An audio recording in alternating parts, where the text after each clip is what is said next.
Mario, swing your arms from side to side. Come on, it's time to go do the Mario. Salutations all, welcome back to Super Mario World, and would you look at who it is, it's Mimi. Mimi had joined me for a small, minute of the first episode of this series, but she was really hanging out now, and that's really nice of her. She was really in the Mario Let's Plays prior, like Mario 1, 2, and 3. She was in a lot of those. But here she is being a good Mimi, and, well, we're getting started on the next world, that is Chocolate Island, and there are a lot of secrets I'm having to go back to, I'm realizing, so honestly, this series is probably going to be half of it is going to be just going through the normal way, and then the other half is going to be getting secrets, because there's so many I'm going by. Anyway, here we have Chocolate Island. I'm talking a bit more softly just for Mimi's sake. Isn't that right, Mimi? Oh, good girl. You'll also notice my lives are staying consistent. That's thanks to the magic of save states, ladies and gentlemen. Which, by the way, this is a new recording session, as you can no doubt tell from the outfit. Last time I was wearing a coat and a top hat, now I'm wearing a vest. Which I actually never worn a vest before. I don't know, I didn't really care for the look. Like, even in my first video where I was wearing the suit and the... Even in my first video where I was wearing the suit and the dress coat and all that jazz, I, didn't have a vest just because I didn't want it. And I didn't really care for the look. But you know what? It's grown on me, and I think it looks decent right now. I mean, you got my face you're putting it on, so it can't look amazing, but at least it'll be somewhat okay. As at the time of this recording, I've yet to edit the last part where I lost the blue Yoshi. That was really upsetting, so, man, revisiting that's not going to be super fun. Also, as you can... I didn't realize this is a secret area down here, but hello, Mr. Dolphins. Ooh, this is rather perilous, isn't it? You have to jump across all these dolphins, avoiding the pufferfish down there, and make it to the other side of the screen. Here we have the Choco Ghost House, the Ghost House of Chocolate Island, to put it simply. I actually don't have a cape right now, so finding the secret exit here might be a bit challenging, which, the secret exits are usually required for these kind of places. Oh, here we go. There's a cape. Oh yes, I remember this secret exit. This actually doesn't typically involve the cape, unless we can gain enough momentum. Okay, we managed to do it with the cape, but typically there's these boos over here which turn to stone when you look at them instead of just stopping. They turn to stone, and you can use them as platforms, and you're supposed to use those guys as ways to get over here. But, I don't know, this'll do. I mean, the cape feather is there in that level, if you just happen to be past all those ghosts and lack to with the fire without losing it, that is. On to the main portion of the island itself, Chocolate Island 2. Here, the coins you collect or the time remaining can change your progress. Can you find the special goal? Well, here in Chocolate Island 2, we have this first section, which doesn't really make any sort of difference. It's just kind of here. Nothing special, really. It has some chocolate ground, which is neat.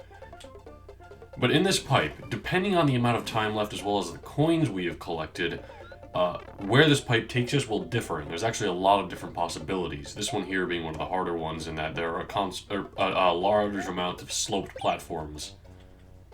Oh, off Mimi goes. Well, thanks for being on Let's Play, Mimi. Ah yes, here we have Chocolate Island 3, and I had mentioned there are a couple of instances in this game in which you have to get secret exits. This, along with the one level we did in the Forest of Illusion, is one of them. If you complete this level normally, you're just going to end up going in a circle back to Chocolate Island 3. There's not even any secret levels or other pathways that it unlocks. There's really 0 point in it.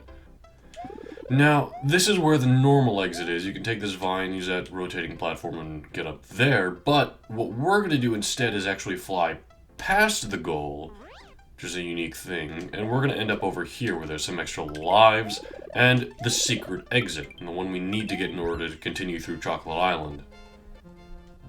Chocolate Fortress here is a bit of a challenging level in that it introduces this dangerous, deadly chocolate liquid, as well as these, unfinished pencils from the pencil factory. Into the chocolate door we go. That just looks like a big Hershey's bar. And here we have Reznor. Have we fought Reznor yet? There's a lot of instances in this game in which you can fight him if you go through some secret pathways, but I don't think we have fought him yet. You know, he's just this dinosaur guy. There's a bunch of him. He's not at all related to Trent Reznor.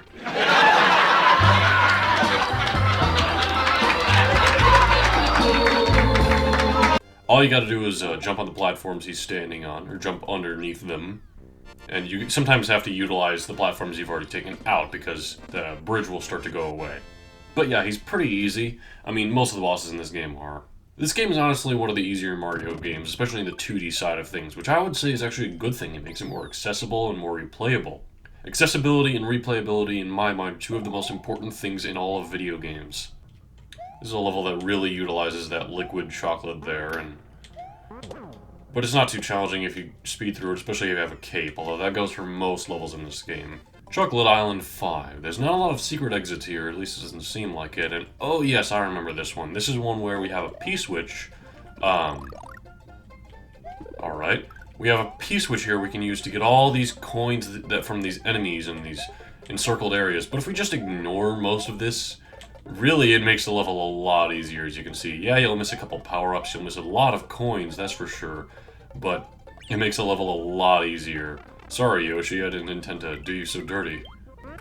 Man, they're really just throwing charging chucks at you towards the end here. They really are proud of that enemy. I mean, they're a pretty challenging enemy, and they make a big impact on this game, so I can't 100% blame them. And here we are at Wendy's Castle, a combination of White Castle and Wendy's. So incredibly powerful. Two restaurants I have very little experience with, actually. I hardly ever go to either, but I don't know, they're probably alright. But yeah, this is of course the castle of Wendy Koopa, and it uses a lot of these skewer things. It uses a lot of these skewer things and these grinder buzzsaws here, which you can spin jump on top of. Like so. It's a pretty challenging one, especially like here where we don't have the red switch, so that platform is only one block. Man, the top secret area is so far away. I really don't want to go back and get another batch of power-ups at this point, this far into the whole Super Mario world. Oh my, I remember this bit. These guys are going real hectic, and you gotta be fast and you gotta be ready. You gotta time your movement right, and you gotta position yourself so you don't get hit by them. Okay. Phew, alright, that's not even the end of the castle. We still have this whole bit with the moving platforms. I would say Wendy's is definitely the hardest castle we've went to so far. But yeah, as you can see here, Wendy is just a complete copy of the... whose fight was it? Was it Lemmy's fight? The level design's a little different. The pipes are completely flat, which honestly I would say makes it even easier, because then you aren't having to worry about jumping over pipes. The Podobo's pattern is a lot easier to read.